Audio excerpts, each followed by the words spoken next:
परिचय।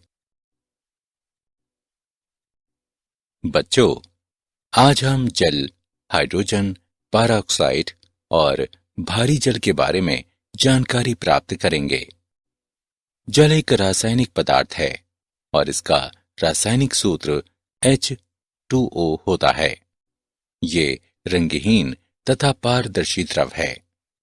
इसमें एक ऑक्सीजन परमाणु और दो हाइड्रोजन परमाणु होते हैं। हाइड्रोजन पेरोक्साइड हाइड्रोजन और ऑक्सीजन का एक संयोजन होता है। इसका रासायनिक सूत्र H2O2 है। भारी जल ड्यूटीरियम ऑक्साइड होता है। ये जल का अन्य रूप है, जिसमें हाइड्रोजन ड्यूटीरियम समस्थानिक होता है। तो इस मॉड्यूल में हम जल, हाइड्रोजन पेरोक्साइड और भारी जल के बारे में जानकारी प्राप्त करेंगे।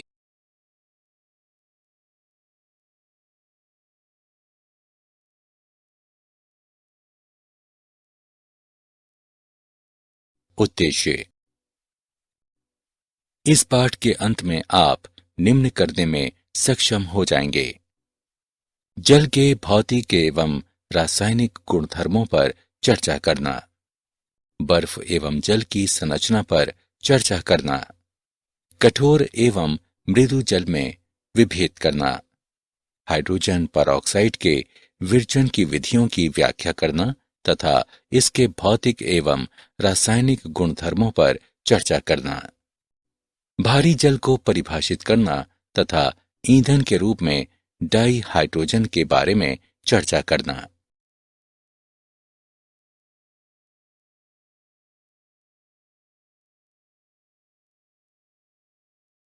जल। जल सभी रासायनिक यौगिकों में सबसे सामान्य, प्रचुर एवं आसानी से पाया जाने वाला यौगिक है। मानव के जीवन हेतु ये अनिवार्य यौगिक है। ये ठोस, द्रव या गैसीय अवस्थाओं में रह सकता है। ये सार्वभौमिक विलायक है। हमारे शरीर के 70% भाग में जल होता है। पृथ्वी का 75% भाग जल से बना है।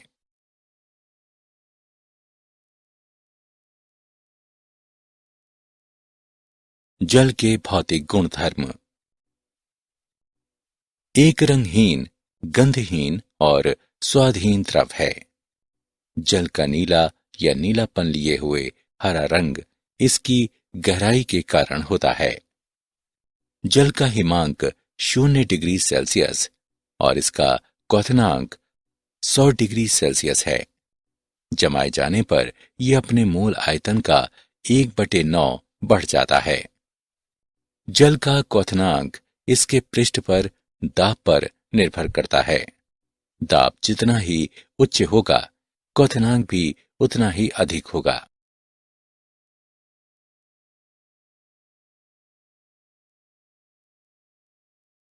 जल की संरचना। जल के अणु में 2 हाइड्रोजन परमाणु तथा 1 ऑक्सीजन परमाणु होते हैं। इसमें उच्च ध्रुवीयता होती है। तीनों परमाणु एक कोण HOH कोण बनाते हैं, जो लगभग 104.5 डिग्री का होता है। प्रत्येक हाइड्रोजन परमाणु का केंद्र ऑक्सीजन परमाणु के केंद्र से लगभग 95.7 पिकोमीटर होता है। चूंकि ऑक्सीजन हाइड्रोजन की तुलना में अधिक वैद्युत ऋणात्मक होती है, इसलिए हाइड्रोजन परमाणुओं पर आंशिक धनावेश तथा ऑक्सीजन परमाणु पर आंशिक ऋणावेश होता है। आवेश का ये पृथक्करण अणु पर नेट द्विध्रुव आघूर्ण उत्पन्न करता है। बर्फ जल का ठोस रूप है और बर्फ का घनत्व जल की अपेक्षा कम होता है।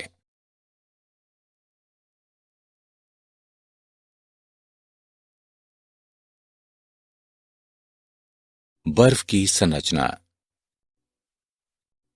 बर्फ की त्रिविम संरचना होती है, जिसमें प्रत्येक ऑक्सीजन परमाणु 4 अन्य ऑक्सीजन परमाणुओं द्वारा 276 पिकोमीटर की दूरी पर चतुष्फलकीय रूप से घिरा होता है। बर्फ की संरचना त्रिविम होने के कारण इसमें मुक्ताकाश होता है, इसलिए इसका घनत्व कम होता है और ये जल पर तैरती है।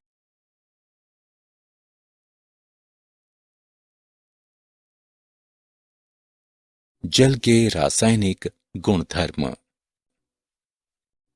उभयधर्मी प्रकृति। अम्ल तथा क्षार दोनों रूपों में कुछ रसायनों द्वारा व्यवहार करने की क्षमता उभयधर्मिता कहलाती है। यदि कोई क्षार जैसे कि NH3 उपस्थित है तो जल एक अम्ल की भांति व्यवहार कर सकता है और उस क्षार को एक प्रोटॉन प्रदान करके अभिक्रिया करता है।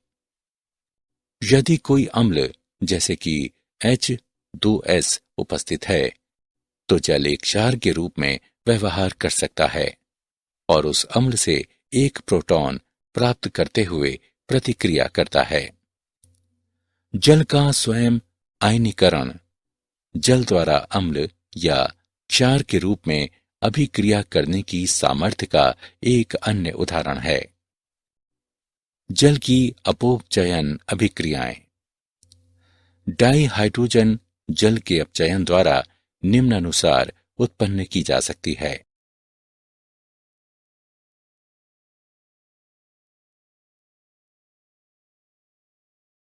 जल के रासायनिक गुणधर्म।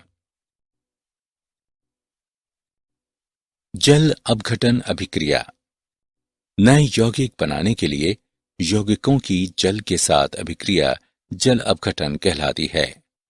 उदाहरण के लिए डाई नाइट्रोजन पेंटॉक्साइड जल से अभिक्रिया करके नाइट्रिक अम्ल बनाता है। हाइड्रेट्स बनना। जल धातु लवणों के साथ हाइड्रेट्स बनाता है। ये 3 मुख्य प्रकार के होते हैं। उपसह संयोजित जटिल यौगिक। उदाहरण के लिए निकेल 2 नाइट्रेट हेक्साहाइड्रेट H2O के O अणुओं धातु आयनों के बीच उपसह संयोजी बंध बनाता है। H आबंधित। उदाहरण के लिए कॉपर सल्फेट पेंटाहाइड्रेट अंतराकाशी हाइड्रेट। कुछ यौगिकों में जल अंतराकाशी रूप में उपस्थित रहता है। उदाहरण के लिए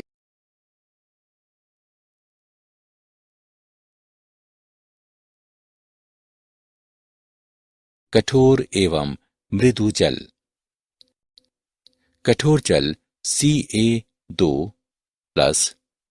Mg2+ और Fe2+ के विलयशील लवणों वाला जल कठोर जल कहलाता है।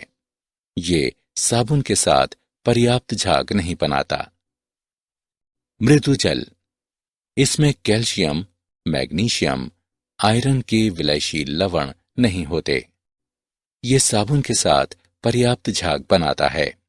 ये Ca की घात 2+ और Mg की घात 2+ के बाइकार्बोनेटों, सल्फेटों और क्लोराइडों से मुक्त होता है। फैटी अम्ल। ऐसे अम्ल जिनमें उच्चतर एल्किल श्रृंखला होती है फैटी अम्ल कहलाते हैं। उदाहरण के लिए C15, H31, COOH और C17, H35, COOH। कठोर जल साबुन से अभिक्रिया करके अवक्षेप बनाता है। कठोर जल की साबुन के साथ अभिक्रिया।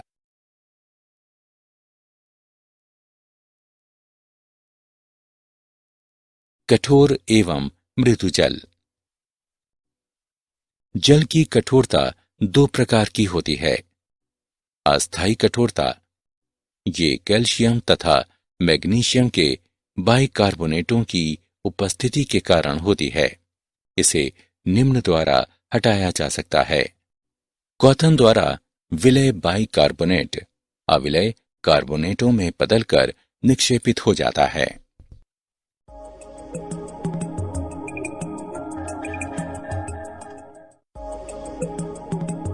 क्लार्क की विधि। चूने की परिकलित मात्रा कठोर जल में मिलाए जाने पर कैल्शियम कार्बोनेट का अपक्षेपण होता है।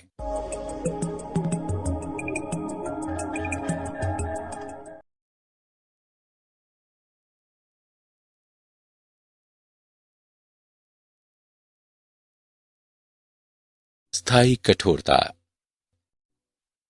ये कठोरता Ca की घात 2+, Mg की घात 2+ और Fe की घात 2+ के क्लोराइडों तथा सल्फेटों की उपस्थिति के कारण होती है। इसे निम्न द्वारा हटाया जा सकता है। धावन सोडा यानी सोडियम कार्बोनेट से उपचारित करके।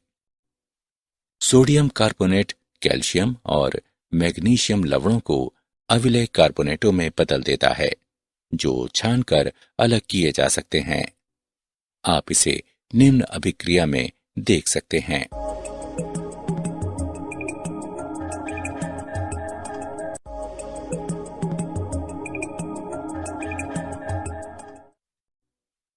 कैलगॉन विधि। ये सोडियम हेक्सामेटाफॉस्फेट होता है। ये ऋणायन संकुल यानी Mg की घात 2+ और Ca की घात 2+ को विलयन में रखता है।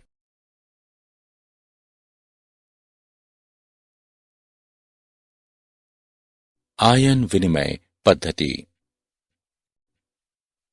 जियोलाइट या जलयुक्त सोडियम एल्यूमिनियम सिलिकेट परम्यूटेट यानी NaAlSiO4 3H2O कहलाता है और Ca की घात 2 धन तथा Mg की घात 2 धन को हटाने में काम आता है।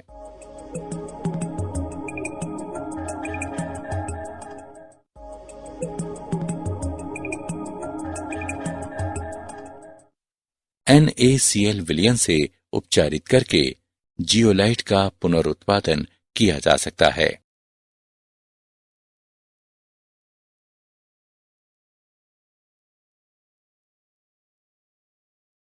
संश्लेषित रेजिन पद्धति। संश्लेषित रेजिन विधि। संश्लेषित धनायन विनियमकों के उपयोग द्वारा कठोर जल को मृदु किया जा सकता है।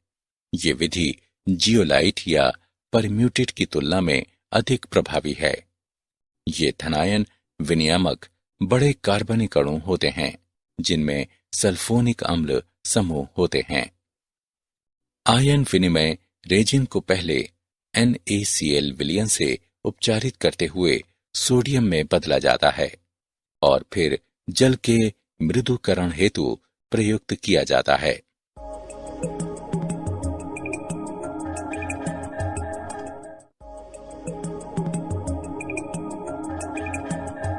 NaCl विलयन से उपचारित कराते हुए रेजिन को भावी उपयोग हेतु पुनरुत्पादित किया जा सकता है।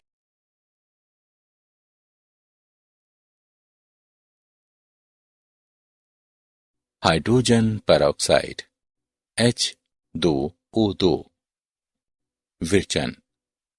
हाइड्रोजन पेरोक्साइड को जलयुक्त बेरियम पेरोक्साइड पर सल्फ्यूरिक अम्ल या फास्फोरिक अम्ल की क्रिया द्वारा विरचित किया जा सकता है।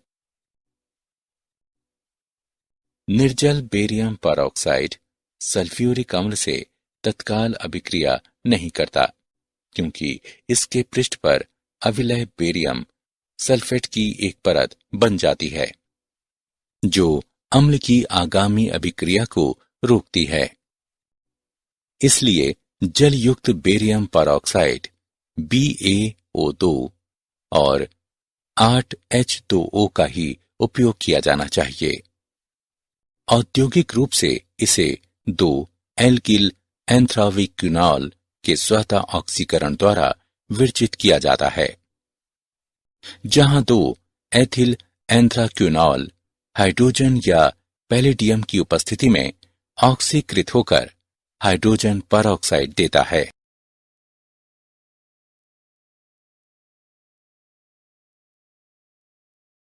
भौतिक गुणधर्म।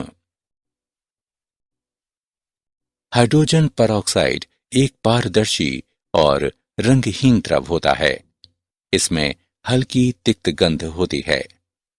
हाइड्रोजन परऑक्साइड एक बहुउपयोगी तथा पर्यावरण अनुकूल रसायन है, जिसके व्यापक अनुप्रयोग हैं। संरचना। हाइड्रोजन परऑक्साइड की संरचना असमतलीय होती है। गैसीय प्रावस्था में द्वितल कोण 111.5 डिग्री होता है। ठोस प्रावस्था में 110 केल्विन पर द्वितल कोण 90.2 डिग्री होता है।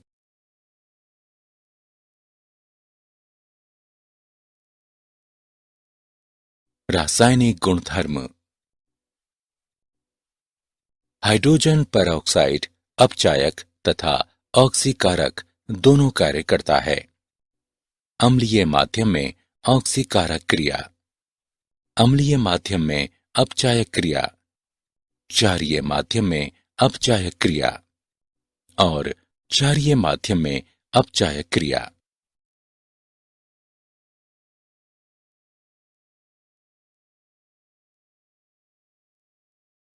भंडारण। हाइड्रोजन परऑक्साइड को क्षतियुक्त अग्निरोधी कक्षों में रखा जाना चाहिए, जहां इसे ठंडा और सीधी धूप से सुरक्षित रखा जा सके। ये बहुत महत्वपूर्ण है कि हाइड्रोजन परऑक्साइड को सभी प्रकार के संदूषणों से बचाकर रखा जाए। मूल पात्रों या संस्थापित टैंकों में उचित भंडारण के साथ विलयन को लंबी अवधियों तक भंडारित रखा जा सकता है, जिसमें सक्रिय ऑक्सीजन में कोई उल्लेखनीय हानि नहीं होती। उपयोग। इसे पूर्तिरोधी के रूप में तथा माउथवॉश के रूप में उपयोग किया जाता है। इसे रसायन निर्माण, खाद्य, जल एवं अपशिष्ट जल शोधन में उपयोग किया जाता है। इसे जैव अपशिष्ट शोधन में भी उपयोग किया जाता है, जहां जैव उपचार संयंत्रों के ओवरलोड के कारण ऑक्सीजन का अभाव रहता है। इसे फॉर्मेल्डिहाइड्स, फिनॉल्स, कार्बनिक क्लोरीन यौगिकों इत्यादि के ऑक्सीकरण में उपयोग किया जाता है। भारी जल D2O। भारी जल भारी हाइड्रोजन का ऑक्साइड है, जो ड्यूटीरियम ऑक्साइड भी कहलाता है। भारी जल की खोज का श्रेय उरे को प्राप्त है, जिसने सबसे पहले सिद्ध किया कि सामान्य जल के 6000 भाग में भारी जल का लगभग 1 भाग होता है। भारी जल का प्रदर्शन। पहले पानी से भरे 2 बीकर लें। नीले रंग का एक बर्फ का टुकड़ा पहले बीकर में डालें और देखें कि बर्फ पानी पर तैरती है। दूसरे बीकर में D2O भारी जल के लाल रंग का बर्फ का एक टुकड़ा डालें। आप देखेंगे कि वो बर्फ का टुकड़ा पानी में डूब जाता है। ऐसा इसलिए होता है क्योंकि ड्यूटीरियम हाइड्रोजन की अपेक्षा भारी समस्थानिक है और ये जल के भौतिक एवं रासायनिक गुणधर्म परिवर्तित कर देता है। डाई हाइड्रोजन ईंधन के रूप में। हाइड्रोजन को ऊर्जा के स्रोत के रूप में उपयोग किया जा सकता है। हाइड्रोजन को बड़ी मात्राओं में वैद्युतिक रूप से उत्पादित करना तथा निर्वातरोधी क्रायोजेनिक टैंकों में द्रव रूप में भरकर संचित किया जाना तथा अंतरिक्ष कार्यक्रमों में इसका उपयोग किया जाना इसमें शामिल है। हाइड्रोजन ऊर्जा का भावी स्रोत हो सकता है। वाहन ईंधन के रूप में हाइड्रोजन के लाभ। उच्च कैलोरी मान के कारण ये प्रति इकाई द्रव्यमान ईंधन अधिक ऊर्जा उत्पन्न करता है। ये प्रदूषण रहित है।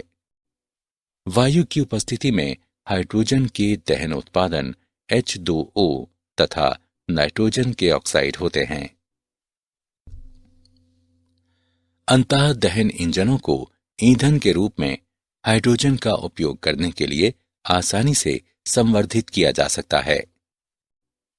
70 से 85% दक्षता के साथ विद्युत शक्ति उत्पन्न करने वाले ईंधन सेल अंतरिक्ष यानों में वाणिज्यिक रूप से सफलतापूर्वक प्रचालित किए जाते हैं।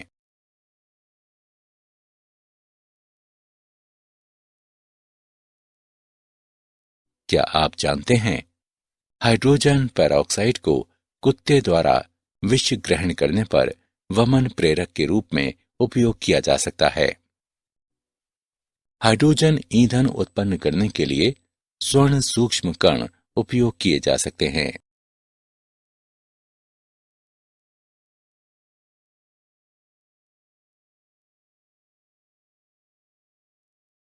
सारांश। आइए हमने जो कुछ सीखा है उसे संक्षेप में दोहराएं। जल सभी रासायनिक यौगिकों में सबसे सामान्य, प्रचुर एवं आसानी से पाया जाने वाला यौगिक है। HOH कोण लगभग 104.5 डिग्री का होता है। प्रत्येक हाइड्रोजन परमाणु का केंद्र ऑक्सीजन परमाणु के केंद्र से लगभग 95.7 पिकोमीटर होता है। अम्ल तथा क्षार दोनों रूपों में व्यवहार करने की जल की क्षमता उभयधर्मिता कहलाती है। Ca की घात 2+ Mg की घात 2+ और Fe की घात 2+ के विलयशील लवणों वाला जल कठोर जल कहलाता है। कैल्शियम, मैग्नीशियम, आयरन के विलयशील लवणों से रहित जल साबुन के साथ पर्याप्त झाग बनाता है। ये Ca की घात 2+ और Mg की घात 2+ के बाइकार्बोनेटों, सल्फेटों, क्लोराइडों से मुक्त होता है।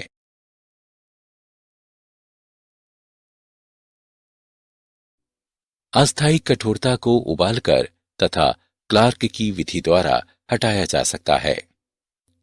स्थायी कठोरता को धावन सोडा से उपचारित करके कैल्गॉन विधि द्वारा, आयन विनिमय विधि द्वारा तथा संश्लेषित रेजिन विधि द्वारा हटाया जा सकता है। हाइड्रोजन परऑक्साइड को जलयुक्त बेरियम परऑक्साइड पर सल्फ्यूरिक अम्ल या फास्फोरिक अम्ल की क्रिया द्वारा विरचित किया जा सकता है। हाइड्रोजन परऑक्साइड की संरचना असमतलीय होती है। भारी जल भारी हाइड्रोजन का ऑक्साइड है, जो ड्यूटेरियम ऑक्साइड भी कहलाता है।